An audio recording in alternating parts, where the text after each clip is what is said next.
maybe take another step or two with this the dynamics of speaking the truth. Number two, let's see if we can have a conversation about thought and the fact that thought blocks, well, thought invented belief, blocks our ability to live in reality because we live instead in a dream world. A dream world invented, if you will, from thought, invented belief. So we have a belief, a bunch of beliefs, if you will, that we live our lives from. They start actually the moment we begin learning language. We're taught all sorts of things depending on what part of the world we're from or where we're born or what religion we're born into, and we're taught that we're the best and we know the best, and the Catholics are much better than the Protestants and they're much better than the Muslims, when in fact belief invents a dream world for us to live in. And our entire lives are lived in belief, in labels, in I'm an American, or I'm a man, or I'm a woman, or I'm gay, or I'm straight, or I'm Catholic, or all of the different labels that we put on ourselves. And then we live our lives from those labels. As a matter of fact, the reason that marriages and relationships don't work is because we have developed for ourselves a certain set of beliefs of who we are, rather than being the reality of who we are.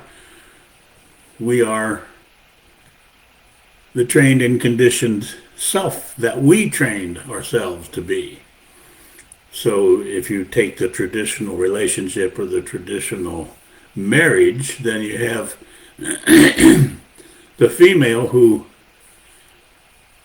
projects a certain image as being this or that type of female, whatever it might be, and the male projecting his image of what is he macho, is he religious, is he gentle, is he whatever all those things are. We each have the image of who we are, and we project that image out in to the universe, attracting the male or the female or whoever it is, or another male or another female, whatever that happens to be. And then once we attract those people with our image, then once we get together, the image starts to fall apart. And that which we actually are starts to come out. The tough guy runs away, or the sexy woman doesn't want sex, or whatever the image is that's being projected begins to dissolve the longer the relationship goes. So the cure for that, if you will, is speaking the truth of who and what you are. Of course, that takes your own ability to discover for yourself through observation the person that you are. Are your thoughts and your actions fused? Are they the same? Or do you project being a Christian, following God and Jesus and having peace on earth, and then own a gun? If you're a religious person, peace on earth, goodwill to men, and you own a gun, that's in language that would be called an oxymoron. The actions are a direct statement against your thought. But of course you keep projecting your thought, and and you put forth all these nonsensical things that you believe in, that your religious people tell you. So the dynamic of speaking the truth really does start with thought, and your thought invented belief. Now, it gets very difficult because the first thought invented beliefs happen actually before we even have developed our memory, or before we can know that we have done so. We're all, in one way or another, we are injured, we're hurt in some way as a youngster, as a young person. Remember the story about taking some mail to the post office, and the sign said "Post no bills," so they brought the mail back, and they were laughed at and told how stupid that was. And then, of course, they create a thought, a belief that says, "I'll never be considered stupid again." So then they begin a whole world of never admitting a mistake, never seeing their own mistake, never admitting anything, all so that they won't look stupid. When in actuality, it is the flaw that causes our improvement, if you will. The flaws are the most important part of our way of being, in terms of, if you care to use the word improvement, I don't really like to use that word improvement, but moving our maturity or our intelligence level. But we've been lost in thought for so many thousands of years that the dynamics of speaking the truth are hidden. People don't know that if they did nothing but speak the truth, tell the truth in their life, in each now, that would create a dynamic around which they would be able to hear the truth when it's spoken, a lie when it's spoken, and they would be able to hear the lie that's in the truth and the truth that's in the lie. Now that might not, maybe, I don't know what that does to a listener, if there's anybody listening. However, if you realize what it does, it essentially erases every con man, every con woman, every con religion, all of the beliefs, all of it would then disappear. Somebody would come to you and say, "We realize this snake gave an apple to a woman and she gave it to a guy," and you say, "Well, hey, wait a minute. I can tell a lie when I hear one." Not to say that that story isn't based in actual truth, and it's actually sort of the context of what I'm speaking here, because the end result of that action was we ate the fruit of knowledge, which is exactly what I'm talking about. Knowledge, thought, and belief is where we have been stuck for thousands of years now, in knowledge, thought, and belief. We quantum moved, if you will, took a leap out of creation, intelligence, and truth. So now we live in the mirror image of truth, which is belief, and the mirror image of intelligence, which is knowledge, and the mirror image of creation, which is, pardon me, I made a mistake there. The mirror image of intelligence, which is thought, and the mirror image of creation, which is knowledge. So from our knowledge, we can invent from what we already have, which means that all we can do then is bring forth what we've already had, always had. I think it was Einstein that said the indication of insanity is to keep doing the same thing over and over, expecting a different result. And we have been living the manner in which we are living now for thousands of years. I there's no proof of this, but I heard a person that knows these sorts of things, studies them, say that since our inception, since the beginning of us, you, me, human, we've been at war every 2.5 years. Every 2.5 years, we start another war. Now, in America, we've been Americans now for 243 years, and we've been at war for 227 of those years. And we're a Christian nation, supposedly. One nation under God and indivisible with liberty and justice for all. What they mean is except for women and black people and dark-cut people and people. Justice for rich white people. So will we ever create the possibility for intelligence to enter? Because what it takes to see that we're trapped in thought is the manifestation of intelligence. Intelligence can then see that we're doing the same thing over and over, going from war to war to war, in between getting ready for war. I don't know if you're paying attention to the national stuff now, but there's rustling in the wind. The Russians are the Ukrainians, the Ukrainians, or whatever those people are, and then we're in there. The threats are starting, the jostling back and forth, and all the leaf shaking of war it's out there anyway. Who knows how close it'll get.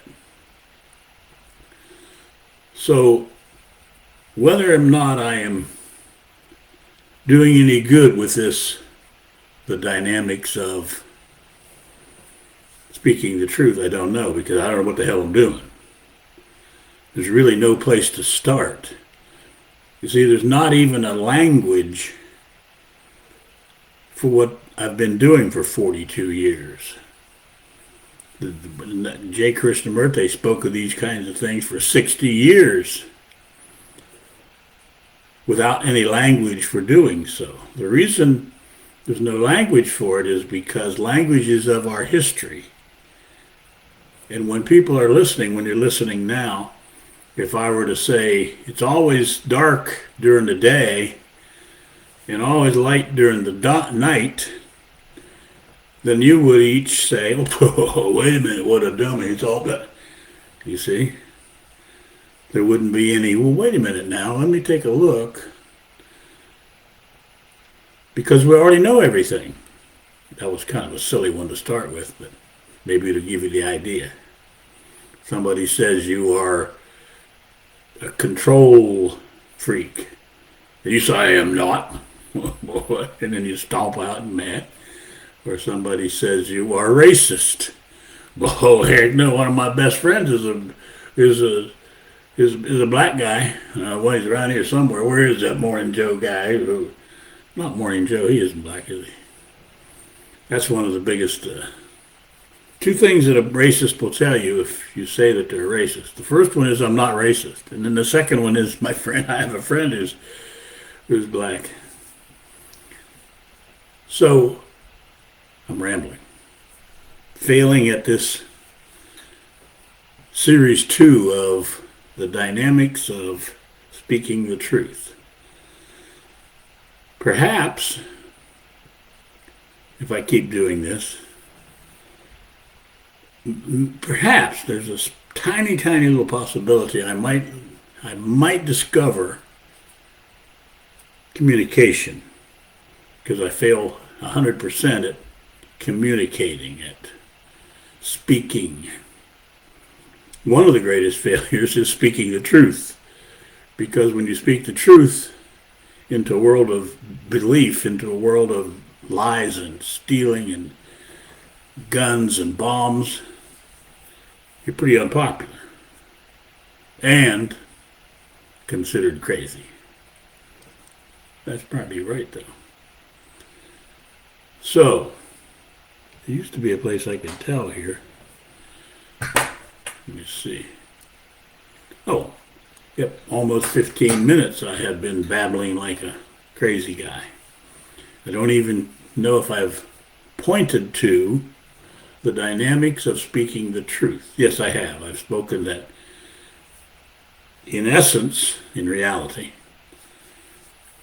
if you care to ever consider the possibility to be perfect, then consider the possibility of speaking truth in every now of your life, and you'll be perfect. And that perfection, or being perfect, will include your ability to see your flaw. You can't be perfect unless you have a flaw. And then the discovery of that flaw is the creation of a new perfection, moving. There's no language for this, so I'll just say moving into a more mature, intelligent, open, peaceful state. Rather than what we've been doing for thousands of years, which is repeating yesterday and repeating yesterday. So today we're repeating yesterday. Tomorrow we'll repeat today. The next day we'll repeat. Since maybe the greatest, one of the greatest traps we're in is the 2,000-year-old, that old boy, what's his name? The guy that says turn the other cheek. That one.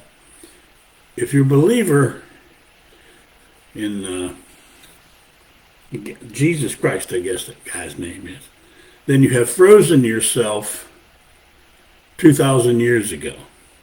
And all you're doing now is repeating the last 2,000 years. So in that particular instance, you can even pinpoint the repetition that you are. 2,000 years, ever repeating 2,000 years. You get over to the end of the 2,000 years and you start over again and repeat them all over again. The manner in which you escape that is to discover the tremendous stupidity, the ignorance of believing something. To believe. And strangely, what they use to keep you believing something is they say you got to have faith. You got to have hope. More shenanigans to keep you in the shenanigans. I do. I mean, I can see I'm making myself a lot unpopular now. The last thing people who are stuck in belief want to hear is the truth. I always say it gives them the heebie-jeebies. They get a little, start screaming and hollering, saying how crazy I am. And then they even have a word for it, blasphemy. Blasphemy. So if you really care to discover for yourself the dynamics of speaking the truth, then as I've said many times, start off with that your entire world that you've been living in since your birth is a lie. It's a dream world. And that you're a liar because you accepted that world that your parents lived in, and their parents and their parents and their parents on back. The solution is simple. Be in a 100% revolution. I really don't even care. There's not a language for this necessarily. Don't care to use that word revolution, but it means, in this case, no gun, no bullet. Just be an entirely in the space of negating our entire history, all of it. Remove the entire history within ourselves. And it's not what you're thinking that means, but I got to leave it there because to explain what that is, it takes a long time. What it means is to remove all the attachments to the experiences that you've had. The experiences will stay there. If they're real, if you experience them, they'll stay there. The attachments, oh, I liked it, I didn't like it, oh, that was great, that was beautiful, I have a wife, I'm in love with it, all that nonsense. That'll go away. And then you'll have the beginnings of the dynamics of speaking the truth. Because when you speak a truth, it creates a clean space from which to start. A blank space, blank. From there you can create a new Edward, a new Marilyn, a new Nancy, a new Donna, a new Brian, a new Terry, I'm throwing some names up. A new you can be created if you allow the old you to die. Now the little secret there is 100%. 100% in a revolution against all that we've had in our own life and in all that nonsense we've been passed down. It's crazy for us to have trained and conditioned ourselves to be robots. That's bad enough, but then to accept all of the idiots who came before us and take on their training and conditioning, that's beyond the pale. That's a pretty good one, huh? Beyond the pale. Not to be condescending, but beyond the pale means that other side of that pail over there where the water is, that's beyond the pale. So let's see, maybe, if this is the last one of these I do, because it's pretty crazy what I'm doing here. I have no idea what I'm doing. No idea of what's happening. No idea of what's happening if anybody's even listening. I did have one person tell me, Nina, that they listened all the way to the end. That has to be something close to a miracle. If you're listening to this one all the way to the end, then here's what I have to say. A perfect life is sent to you. All you need to do is say, I accept, Edward. Thank you. See ya.